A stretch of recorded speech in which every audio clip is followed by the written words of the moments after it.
नमस्ते, मैं डॉक्टर कविता पनिया बेंगलुरु से हिंदी व्याख्याता हूँ यहाँ क्राइस्ट जूनियर कॉलेज में और हिंदी कवयित्री हूँ, कविताएं लिखती हूँ और आज भारत उत्थान न्यास के मंच पर उपस्थित हूँ आप सभी के बीच। आप सभी मित्रों का इंतजार है। आप जल्दी जल्दी से जुड़ जाएंगे तो हम कार्यक्रम शुरू करते हैं।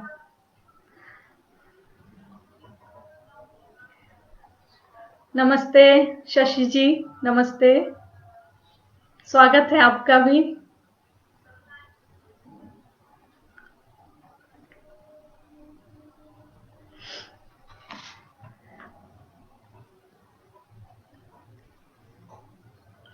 आप सभी मित्रों को मेरा नमस्कार और सुजीत जी की तरफ से भी आप सबको नमस्कार। आप सभी का हार्दिक स्वागत है। आप सभी हमारे साथ जुड़ रहे हैं एक एक कर।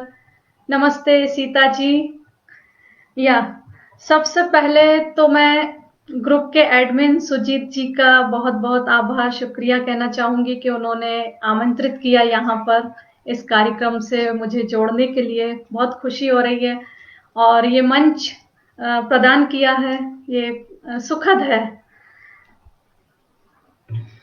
तो आज हम कविताओं में मानवीय संवेदना पे थोड़ी बहुत चर्चा करेंगे। साथ ही मैं अपनी कविताएं आपके साथ साझा करूंगी। तो हमारे सामने अभी देखा जाए तो मनुष्यता का संकट खड़ा है। ऐसी स्थिति में हमें लगता है कि अगर हम सब मिलकर साथ होकर एक साथ आगे बढ़ेंगे, एकजुट होकर आगे बढ़ेंगे, तो हम इस मुश्किल से, इस परेशानी से आसानी से निकल सकते हैं, आसानी से बाहर आ सकते हैं, क्योंकि ये हमें शक्ति देगी, ताकत देगी, हिम्मत देगी और इससे हमें पार भी निकाल लेगी। क्योंकि ये मानवीय परंपरा जो है वो हमारी एक कला भी है और परंपरा भी है। मानवीयता हमारे संस्कारों में भी है ये। तो हमारे आज के लाइव का विषय भी कुछ ऐसा ही है और उसी पर मैं आप सभी के साथ अपनी कविताओं के साथ जुड़ूंगी आज। तो कविताओं का ऐसा माना जाता है कि कविताएं जो हैं वो हमें साहस देती हैं, यथार्थ का सामना करना सिखाती हैं। तो इसी सिलसिले में, इसी कड़ी को आगे बढ़ाते हुए मैं आपके सामने अपनी सबसे पहली एक छोटी सी लघु कविता है वो पढ़ना चाहूंगी। इसका शीर्षक है एक कविता। एक कविता। जब कुछ मुश्किल लगे, जब कुछ मुश्किल लगे, एक कविता पढ़ लिया करो, एक कविता लिख लिया करो, वह रास्ता आसान कर देती है। कुछ पत्थरों को, कुछ पत्थरों को कोमल ताकतें हटाती हैं, कुछ पत्थरों को कोमल ताकतें हटाती हैं, कुछ बोझ शब्द हल्का कर देते हैं। सभी चीजें उठाई नहीं जाती, सभी चीजें उठाई नहीं जाती, कुछ को पंख देने होते हैं। तो ये एक छोटी सी कविता थी जो हमें बताती है कि हम कठिनाइयों से बाहर आ सकते हैं और उसे आसान भी बना सकते हैं अपनी सूझबूझ से, समझ से, और आगे बढ़ सकते हैं। मेरी एक दूसरी कविता है नींव। नींव इसका शीर्षक है। नींव की कोई जमीन नहीं होती, नींव की कोई जमीन नहीं होती, जहां से काम शुरू किया जाता है उसे नींव का नाम दिया जाता है। नींव की कोई जमीन नहीं होती, जहां से काम शुरू किया जाता है उसे नींव का नाम दिया जाता है। नींव की वह पहली ईंट, नींव की वह पहली ईंट सफलता का शिखर बनाती है, मजबूती का एहसास करवाती है। सशक्त विचारों से प्रारंभ होती है, फिर कर्म से एक नया इतिहास बनाती है। नींव की कोई जमीन नहीं होती, नींव की कोई जमीन नहीं होती। आज जिस दौर से हम गुजर रहे हैं, हम सभी गुजर रहे हैं, तो कहीं ना कहीं यह एक नई शुरुआत का दौर भी लगता है और कुछ चीजें पीछे छूटती जा रही हैं, कुछ नई चीजें हमारे सामने आती जा रही हैं। तो कुछ नया भी शुरू करने में हमें संकोच नहीं करना चाहिए, क्योंकि नींव की कोई जमीन नहीं होती। आप अपना काम कहीं से भी शुरू करके एक नया इतिहास फिर से बना सकते हैं, एक नया इतिहास फिर से रच सकते हैं। और नई शुरुआत का पुराने से कोई लेना देना भी उतना नहीं होता, और कविताएं भी हमसे यही कहती हैं, साहित्य भी हमसे यही कहता है। साहित्य और कविताएं कई परिभाषाओं में परिभाषित की जा सकती हैं। मेरे लिए हो सकता है कुछ अलग परिभाषा है, और किसी और के लिए कुछ अलग परिभाषा हो सकती है। सभी जो साहित्य पढ़ते हैं, उससे जुड़े हुए हैं, या लिखते हैं या सुनते हैं, सबके लिए परिभाषाएं भिन्न भिन्न हो सकती हैं, अलग अलग हो सकती हैं। जितने लोग हैं उतनी परिभाषाएं भी हो सकती हैं साहित्य की, क्योंकि हम मनुष्य हैं और हमें किसी भी चीज को भाषित और परिभाषित करना पसंद है, और हम उसे करना भी चाहते हैं। तो साहित्य जो है वो कई परिभाषाओं में बंधा हुआ है, सभी की अलग अलग अपनी अपनी परिभाषाएं हो सकती हैं उसके लिए। मेरा विचार अलग हो सकता है, आपका विचार उससे भिन्न हो सकता है, अलग हो सकता है। अगर मैं अपनी बात करती हूँ, यहाँ पर अपनी कविताओं के बारे में बात करती हूँ, तो मेरा जो कविताओं से नाता है वो बहुत ही एकांतिक है और तन्मय पलों का है। मैं प्रकृति से बहुत प्यार करती हूँ और प्रकृति के बहुत करीब रहना पसंद करती हूँ, इसलिए कहीं ना कहीं मेरी कविताओं में उसके रंग आ ही जाते हैं। मेरी कविताओं का भूगोल प्रकृति से जुड़ ही जाता है, कहीं ना कहीं उसकी जो नक्शा है, उसकी रेखाएं हैं, वो जाकर प्रकृति के किसी न किसी चीज से जुड़ जाती हैं, तो घुल मिल जाती हैं उसमें कविताएं। इसी तरह इस सिलसिले को आगे बढ़ाते हुए मेरी एक और कविता है जो मैं आपके साथ साझा करना चाहती हूँ, पढ़ना चाहती हूँ। उसका शीर्षक है नववधू का गृह प्रवेश। ये एक प्रश्नों की सिलसिला है, इसमें बहुत सारे प्रश्न हैं। नववधू का गृह प्रवेश। एक दिवस नववधू का गृह प्रवेश देख, एक दिवस नववधू का गृह प्रवेश देख, कुछ प्रश्न मेरे मन में उठे, कुछ प्रश्न मेरे मन में उठे। कैसे यह पौधा, कैसे यह पौधा अपनी जमीन से उखड़कर सज धज कर खड़ा है? क्या यह पुनः रोपित होगा, सिंचित हो फलेगा फूलेगा, या शोषित हो मुरझाएगा? क्या यह अपनी जड़ें जमा पाएगा, क्या इस पर मृदुल स्पर्श का जल छिड़का जाएगा, या तपिश में यह जल जाएगा? लोग कहते हैं, लोग कहते हैं नया जन्म इसने पाया है। मुझे तो यह एक गुलाब का पौधा नजर आया है, जिसे जहां भी रोपा जाए अपनी जड़ें जमा लेता है। उम्मीद है यह भी गुलाब का पौधा ही साबित हो, और कांटों के बीच रहकर भी खिले मुस्कुराए अपने अस्तित्व के साथ नववधू घर आए, अपने अस्तित्व के साथ नववधू घर आए। यदि हम चर्चा को आगे बढ़ाते हैं और कविताओं की बात करें, तो इसका संसार बहुत व्यापक है। जिंदगी का शायद ही कोई ऐसा पहलू हो जो कविता ने ना घेरा हो। जैसे हमारा लोक जीवन, पद्धतियां, संस्कार, जीने के ढंग बदलते हैं, वैसे ही कविता भी बदलती है। वैसे तो बिना कविता के भी जिया जा सकता है, वैसे तो बिना कविता के भी जिया जा सकता है, पर कविता भी हो तो जीना कुछ अधिक सघन और उत्कट हो जाता है। हो सकता है हम अपने किसी भी अनुभव को, सुख दुख को कविता के माध्यम से परंपरा से जोड़ सकते हैं और सदियों बाद उसे याद कर सकते हैं। यह एक अलग ही अनुभव होगा, और मेरा विश्वास है कि यह एक सुखद अनुभव भी होगा। कविता अपने आज होने को और सदियों से चले आ रहे होने में लंबे अटूट सिलसिले को याद करने का जतन है। कविता हमारे आज होने को और सदियों से चले आ रहे होने के जो सिलसिले को याद करने का एक बहुत ही सुंदर सा जतन भी है।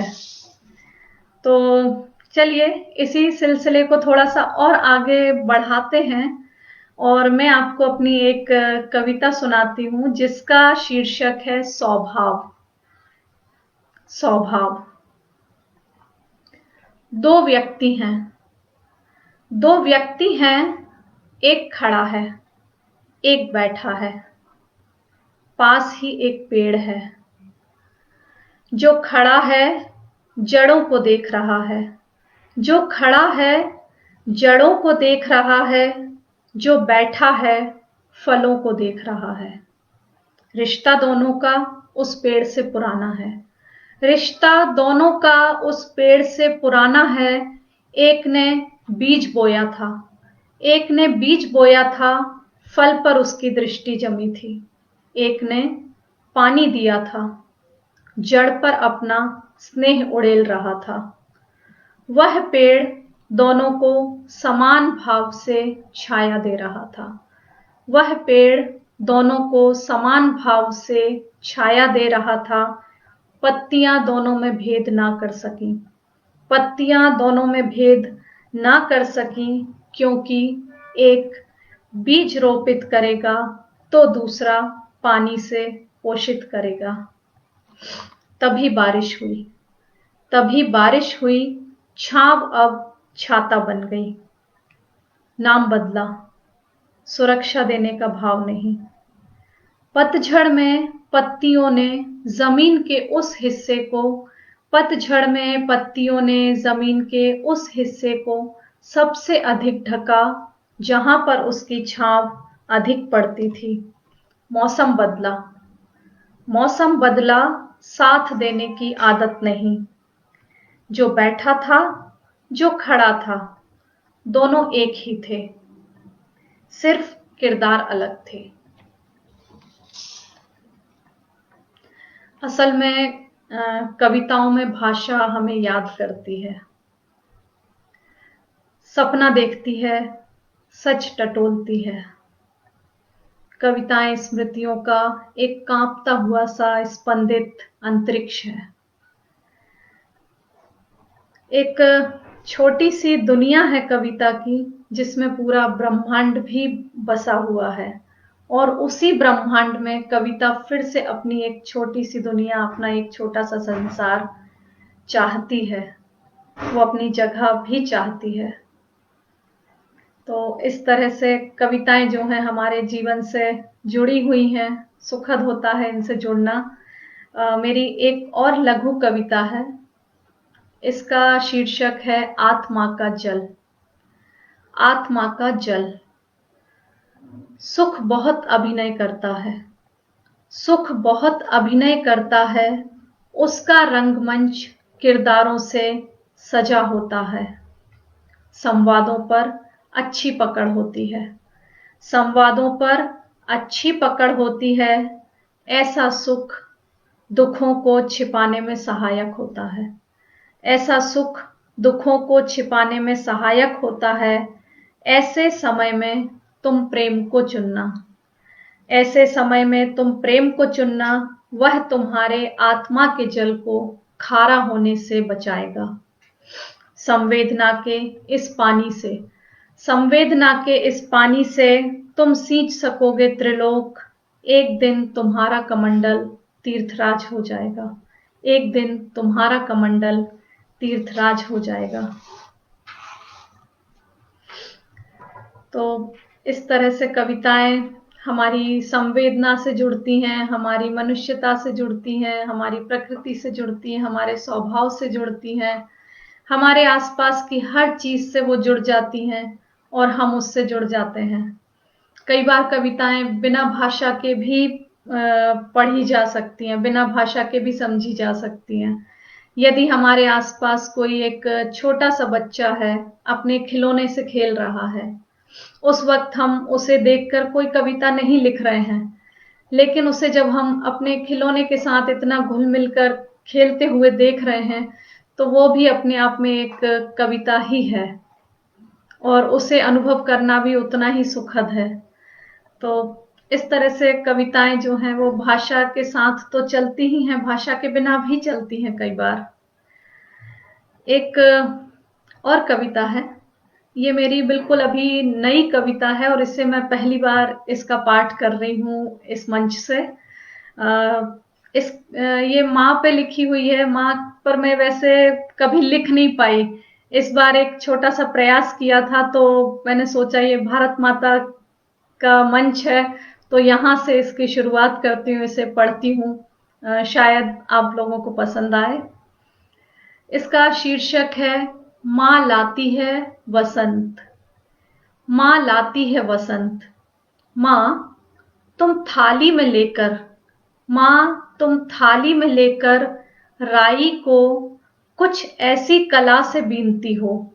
माँ तुम थाली में लेकर राई को कुछ ऐसी कला से बीनती हो। तुम्हारी सारी सतर्कता के बाद भी, तुम्हारी सारी सतर्कता के बाद भी लुढ़क जाते हैं कुछ दाने इधर उधर। फिर शाम को जब तुम छींटती हो आंगन धरती की गर्मी कम करने, वह दाने बड़ी चपलता से, वह दाने बड़ी चपलता से तुम्हारे पैरों की छाप से मिट्टी में दब जाते हैं। सुबह सुबह जब तुम सूरज को अर्घ देती हो, सुबह जब तुम सूरज को अर्घ देती हो, वह तुम्हारी साड़ी के पल्लू में उग आते हैं।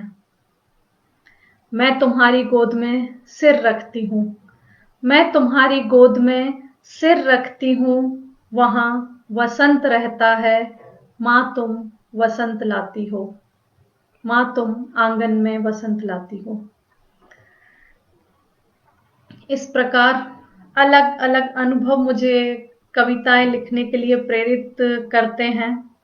कई बार लगता है कि कोई स्वप्न मैंने देखा था, कभी कोई सपना मैंने कभी देखा होगा और सुबह उठकर मैं उसे भूल गई।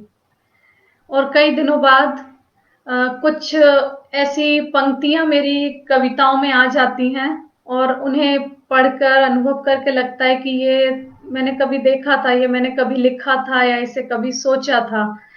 तो इस तरह से कहीं ना कहीं जुड़ जाते हैं सपने भी कविताओं से, स्मृतियां भी कविताओं से, हमारे आसपास की दुनिया में हो रही घटनाएं भी उससे जुड़ जाती हैं। तो ऐसे चलता रहता है सिलसिला, ऐसे चलता रहता है क्रम लिखने का और पढ़ने का। इसी क्रम में मैं आपको अपनी एक और कविता सुनाती हूँ। इसका शीर्षक है पत्थर हिलना चाहता है। मैंने कुछ अलग अलग तरह की कविताएं चुनी हैं जो अगर आप सुनेंगे तो आपको कुछ अलग अलग तरह के अनुभव होंगे या आप उनसे कुछ अलग चीजें देख पाएंगे उनमें। तो अगली कविता है पत्थर हिलना चाहता है। ये जो पत्थर है जो हिलना चाहता है वो बुनियाद का पत्थर है। एक निर्जीव पत्थर, एक निर्जीव पत्थर अपनी बुनियाद से हिलना चाहता है। वह निकलना चाहता है उस गर्त से जहां उसके फेफड़े सिकुड़ गए हैं। वह आंधियों की तरह सांस लेना चाहता है। वह आंधियों की तरह सांस लेना चाहता है। वह थक चुका है। वह थक चुका है अपने पथरीलेपन से। वह किसी जंगल में या पर्वत पर नहीं रहना चाहता। वह किसी जंगल में या पर्वत पर नहीं रहना चाहता। बाजार में घूमता हुआ ग्राहक बनना चाहता है। वह मोल भाव के गुर सीखना चाहता है ताकि जब कोई शिल्पकार उसे तराशने के लिए उठाए उसकी सही कीमत बता पाए। अब पत्थर अचल नहीं है। अब पत्थर अचल नहीं है, खड़े हो गए हैं। पथरीले रास्तों पर पग रखने का विश्वास उनके पग जान गए हैं। एक निर्जीव पत्थर हिलना चाहता है।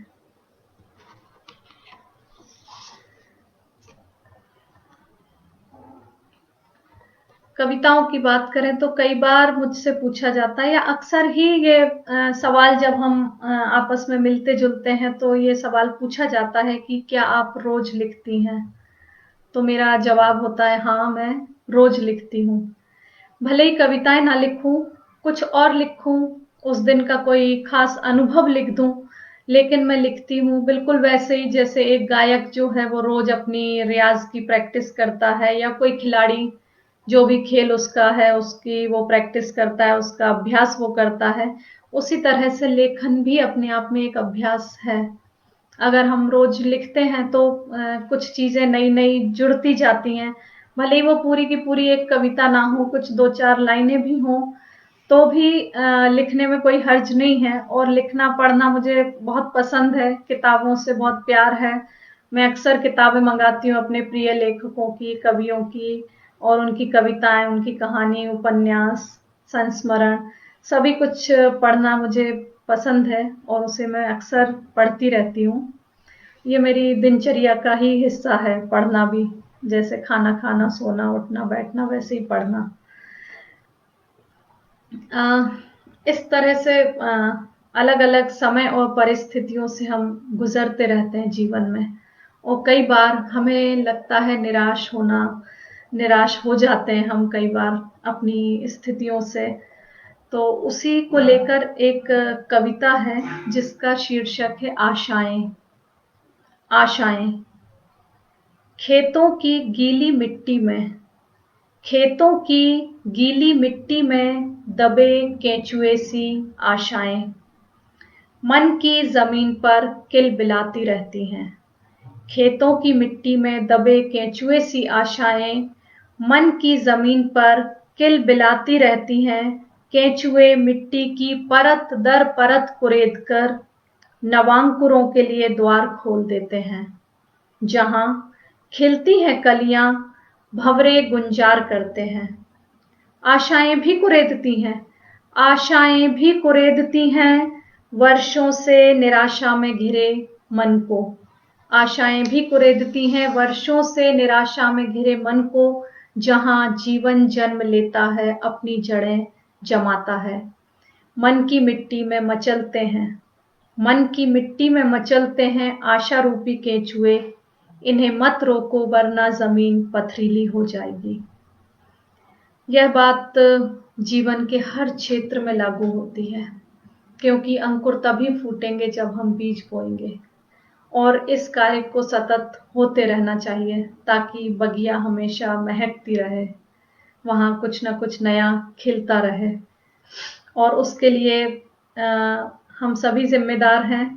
और कविता जो है वो कवि जो भी लिखता है उसके लिए वो खुद तो जिम्मेदार होता ही है, लेकिन कोई भी जगह मुझे लगता है कितनी भी अपनी हो, लेकिन वहां पर किसी न किसी चीज को हम साझा जरूर करते हैं, किसी न किसी को वहां पर एक छोटा सा स्थान जरूर देते हैं। तो हमेशा जब भी कोई प्रेरित करता है, कहीं से भी कोई प्रेरणा मिलती है, तो उसके प्रति मन में कृतज्ञता का भाव हमेशा गहराई से रहता है। चाहे वो बीज हो, फूल हो, मिट्टी हो, फल हो, पेड़ हो, सूरज हो, चांद हो, सितारे हो, कुछ भी हो। प्रकृति मेरा प्रिय विषय है, इसलिए मैं उसकी बात ज्यादा करती हूँ। और हम सबका भी प्रिय होना ही चाहिए, क्योंकि उसके बिना तो जीवन है ही नहीं। अब जब प्रकृति की बात आती है तो मेरी एक कविता जो अभी काफी पढ़ी जा रही है, पसंद भी की जा रही है, उसे मैं आपके साथ साझा करती हूँ, सुनाती हूँ। इसका शीर्षक है वृक्ष सूख ना जाए। वृक्ष सूख ना जाए, मेरे वृक्ष सूख ना जाए, प्रतिदिन जल उलीच कर, वृक्षों के मूल सींच कर, तरु के घने घने साए हम पाए, मेरे वृक्ष सूख ना जाए। डाल डाल पर नीड़ बने हो, डाल डाल पर नीड़ बने हो, खग वृंदों का हो कोलाहल, नभ में उनके स्वर मंडलाए, मेरे वृक्ष सूख ना जाए। जब ललकारे वर्षा आए, जब ललकारे वर्षा आए, मोर पपीहे नाचे गाए, धरती ओढ़े हरित चादर, मानो खुद पर ही इतराए, मेरे वृक्ष सूख ना जाए, मेरे वृक्ष सूख ना जाए। फिक्र है अपने पेड़ों की, अपने ही लगते हैं। अभी कुछ ज्यादा बात ना करते हुए मैं सीधे अपनी अगली कविता पे आती हूँ। ये भाषा के बारे में है, मेरी भाषा। मुझे अपनी खुद की भी एक भाषा चाहिए, जिसे सिर्फ मैं पढ़ूं, मैं समझूं, मैं लिखूं। मेरी भाषा। मैं सागर का, मैं सागर का वह आखिरी छोर हूं, जहां से तुम क्षितिज बन प्रारंभ होते हो। उस किनारे पर कोई लहर नहीं है, उस किनारे पर कोई लहर नहीं है जो तुम तक पहुंचकर लौट सके। मैं लहर नहीं, मैं लहर नहीं, नदिया की अविराम धारा हूं। मैं खोती हूं तुम्हारी सिंधु सी देह में, जिसे तुम्हारे अलावा कोई नहीं देख पाता। किसी के हृदय में, किसी के हृदय में अपने प्रेम को खोजना भी कुछ ऐसा ही उपक्रम है। जहां खोने की संभावना हो, वहां ढूंढने का प्रयास व्यर्थ है। कुछ स्थान विलुप्त होने के लिए निर्धारित हैं, कुछ स्थान विलुप्त होने के लिए निर्धारित हैं, इसलिए मैंने उन स्थानों पर स्वयं को विलुप्त कर लिया है और खोजने की प्रक्रिया को विराम दे दिया है। वह उसी भाषा के शब्द हैं, वह उसी भाषा के शब्द हैं जिन्हें मैं बिना वर्णमाला के सीखना चाहती हूँ। जब मैं कुछ कहूँ तो वही वर्ण मुझे सुन सकें जिन्हें मैंने रचा है। एक भाषा तो मेरी अपनी भी होनी चाहिए, एक भाषा तो मेरी अपनी भी होनी चाहिए।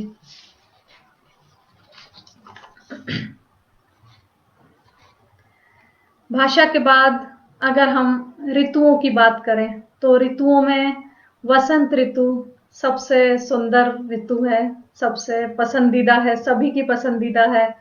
इस ऋतु में हम सब हरियाली, फूल, पत्ते इन सब में खो जाते हैं। तो इसी पर एक कविता है मेरी, वसंत ऋतु पर, क्यों संवरती हो।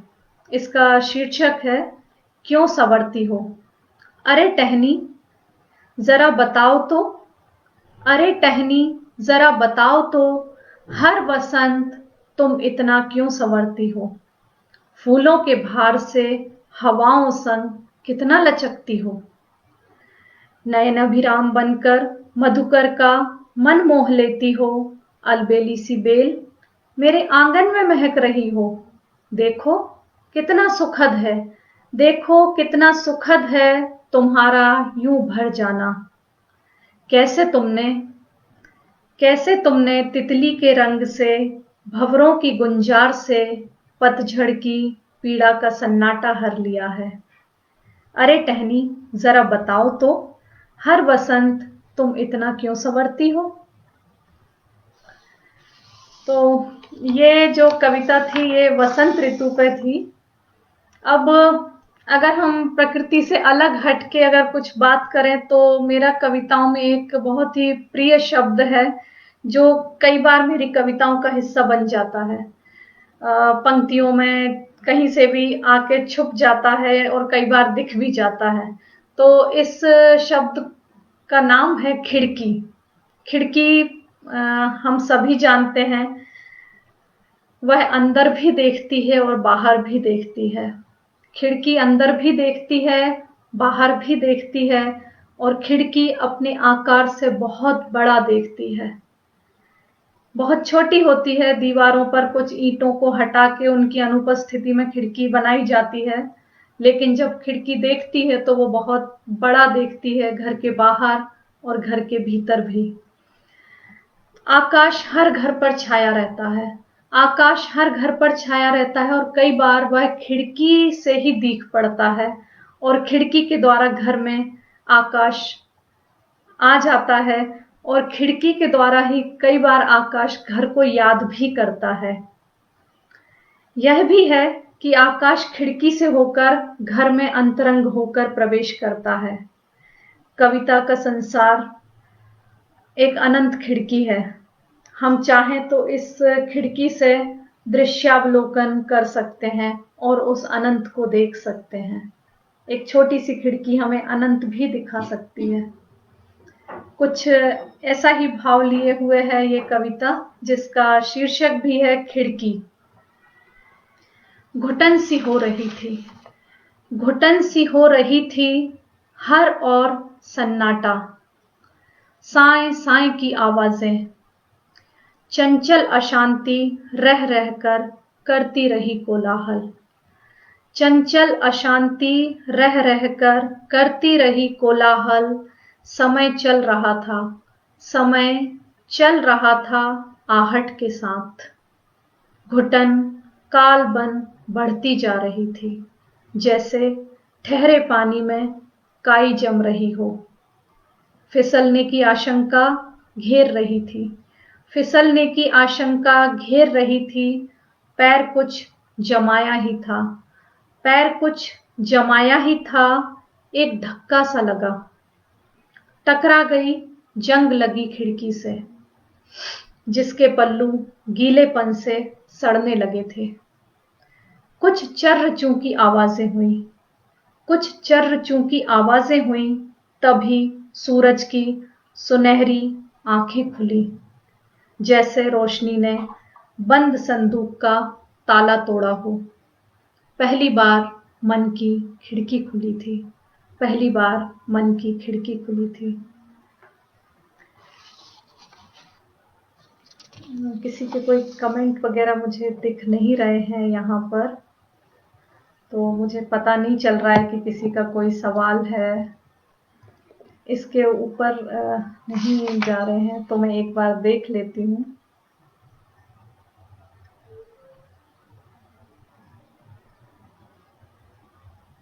नमस्ते आशुतोष जी, धीरज जी प्रणाम, सीता जी बहुत बहुत शुक्रिया, शुक्रिया शुक्रिया। अब एक और कविता सुनाती हूँ। अब हम लोग आखिरी पड़ाव की तरफ, लगभग 40-45 मिनट का समय था इसके लिए, तो 35 मिनट ऑलरेडी हो चुके हैं। अब मैं अपनी 1-2 कविताएं और आपको सुनाऊंगी और फिर आपसे विदा लूंगी। बहुत सुखद है, बहुत अच्छा लग रहा है आप सभी के साथ जुड़कर। ज्योत्सना जी शुक्रिया, सीता जी शुक्रिया, सविता, अतुल जी बहुत बहुत शुक्रिया। तो अगली कविता है, ये भी बिल्कुल नई कविता है, इसे भी मैं इस मंच से ही पहली बार पढ़ रही हूँ। इसका शीर्षक है नृत्य, डांस, नाच। हवा पर है। जब हवा चलती है, जब हवा चलती है, आस-पास की हर चीज नाचने लगती है। जब हवा चलती है, आस-पास की हर चीज नाचने लगती है।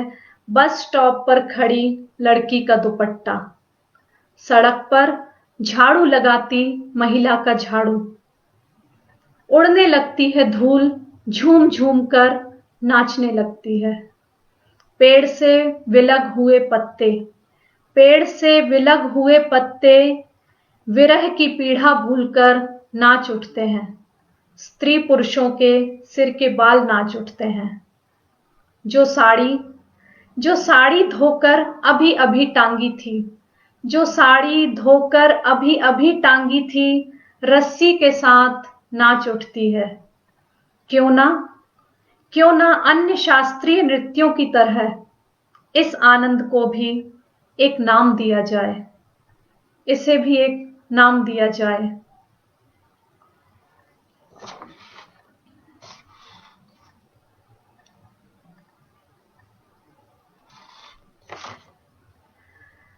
हाँ, प्रणाम प्रणाम आशुतोष, शुक्रिया शुक्रिया।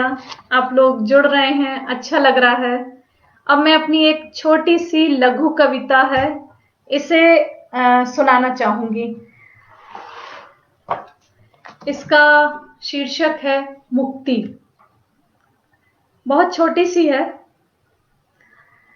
जंगलों में उलझे मकड़ जाल, जंगलों में उलझे मकड़ जाल, पेड़ों की शाखाओं को एक दूसरे से कितना ही उलझाएं। जंगलों में उलझे मकड़ जाल, पेड़ों की शाखाओं को एक दूसरे से कितना भी उलझाएं, किंतु भादों की मूसलाधार बरसात किंतु भादों की मूसलाधार बरसात सारे बंधन खोल देती है, आजाद कर देती है शाखाओं के अनचाहे बंधनों से। शाखाओं को अनचाहे बंधनों से रिश्तों के मकड़ जाल को भी चाहिए मुक्ति का मेघ। रिश्तों के मकड़ जाल को भी चाहिए मुक्ति का मेघ। तो ये एक बहुत ही छोटी सी कविता थी।